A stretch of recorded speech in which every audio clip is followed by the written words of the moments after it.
And so we pick back up in Matthew 27, verse 27.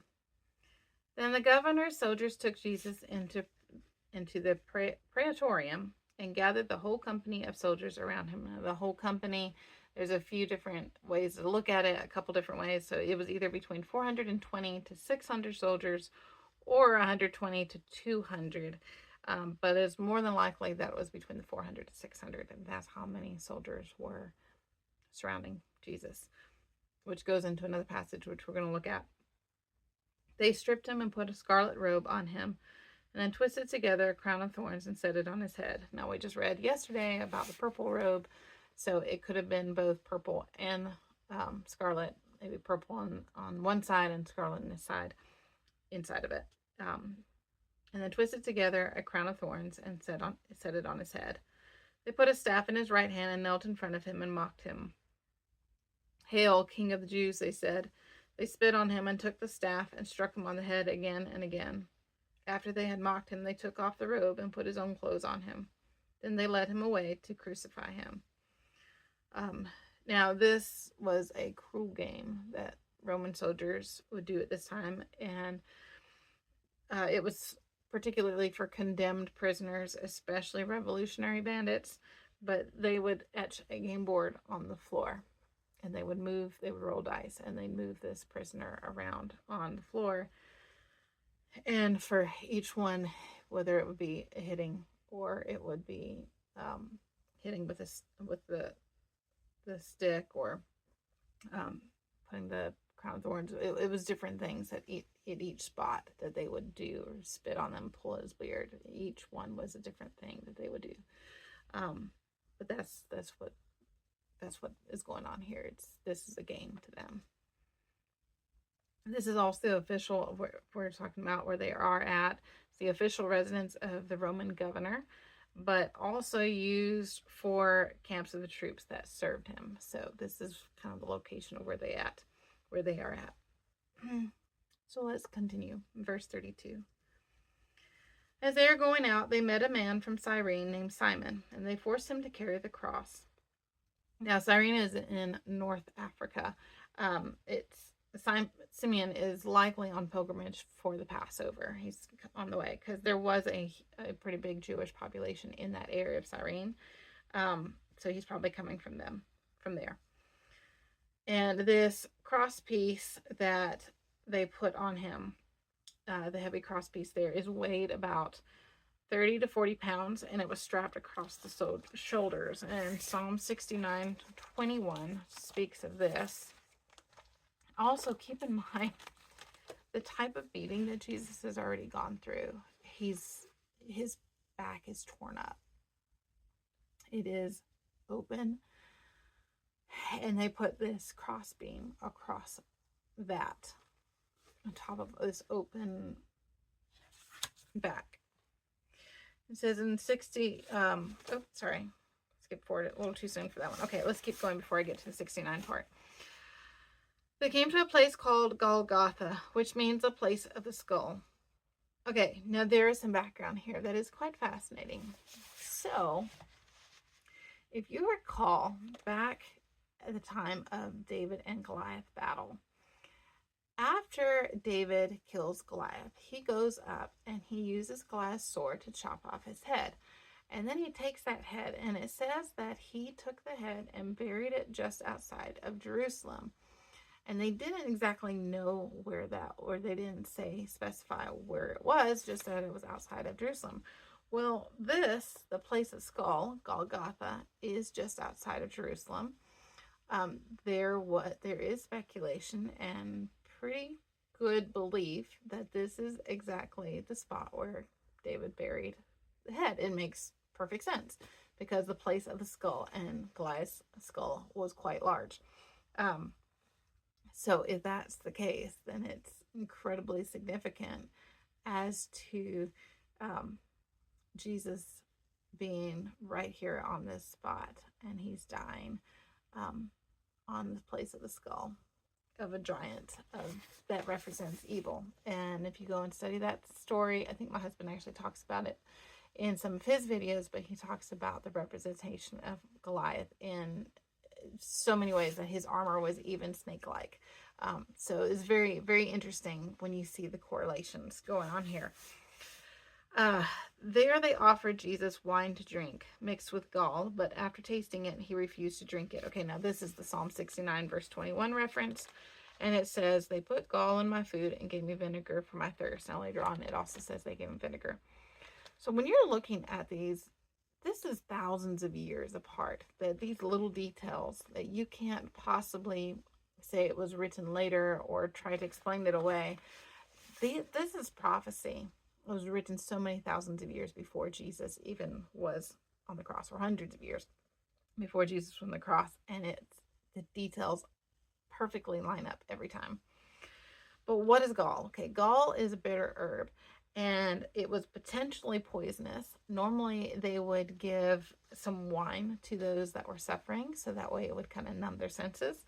So this was just a way of torturing Jesus more, by giving him not wine, but something that was bitter and possibly make him even more sick because it was poisonous.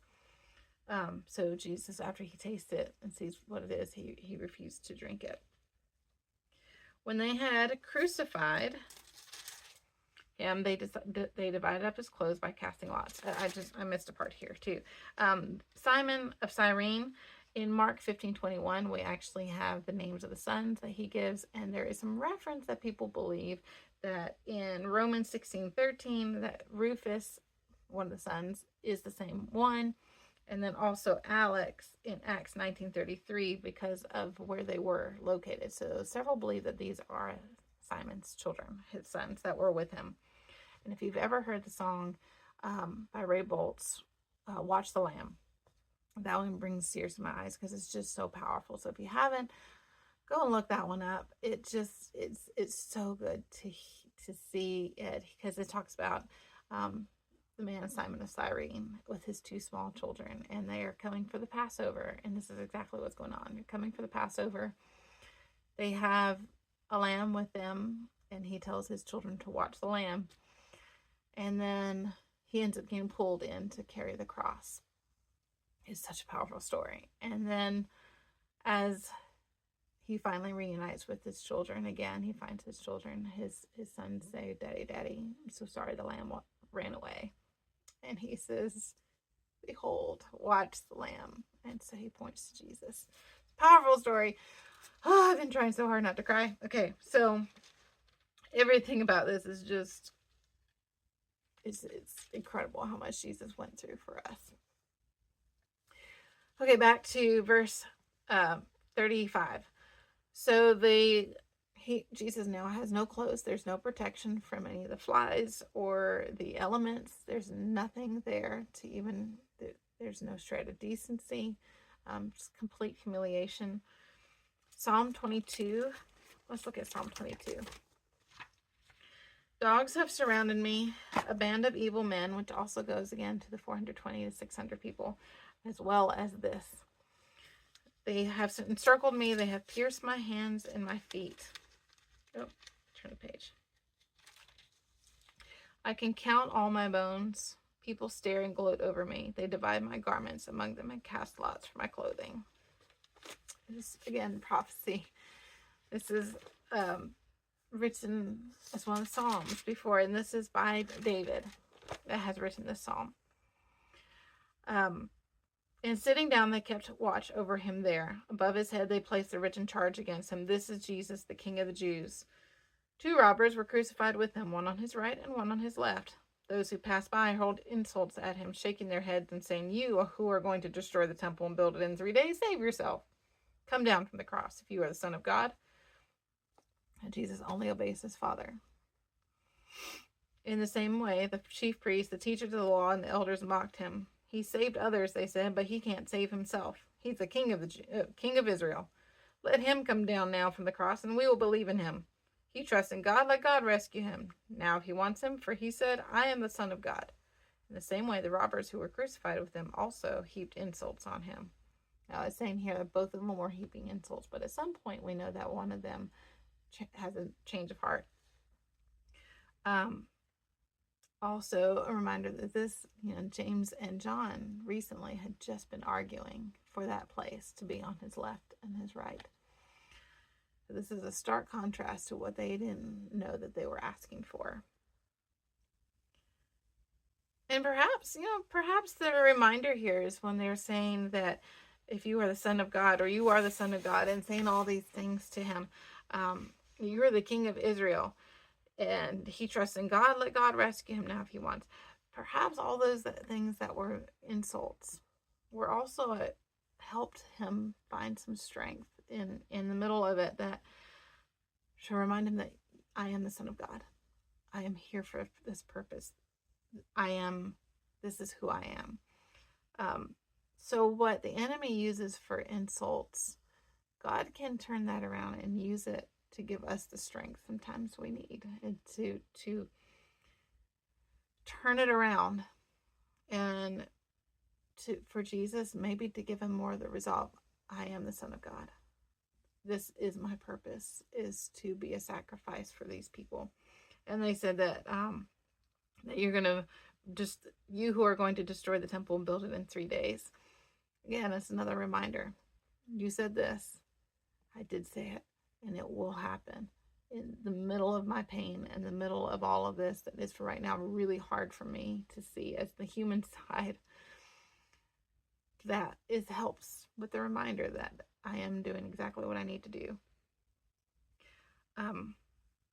Okay, so so the two robbers, the word that's used for these two robbers also is insurrectionist as well. They use the same word here as they use for Barabbas. So again, you have another picture of two that are on either side of Jesus, all three of them being considered insurrectionists. The crucifixions were done also very publicly, so they would do it on a highway. So as people were leaving, coming and going, they would see these men. It was a public display of humiliation to keep people from repeating the same actions. So, all right, we will pick up at verse 45 tomorrow as we get to the point where he actually dies on the cross. But up until this point, it's just been pure torture and mistreatment and abuse of the worst kind. Even the two robbers on the other side had not been tortured near as bad as Jesus has, which is mind-boggling, because Pilate saw no fault with him, yet he didn't have the others beaten and abused the way that Jesus was.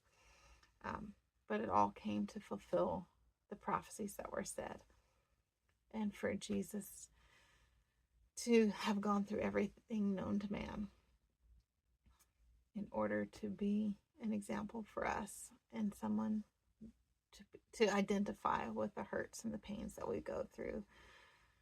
So if you've ever been through something and said, God doesn't know what I've gone through, he has. He's been through every form of abuse.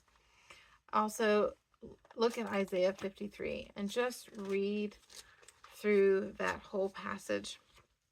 It's long to go here now, but it's another prophetic word of exactly what takes place for Jesus. Just even a snippet in verse 5. But he was pierced for our transgressions, he was crushed for our iniquities.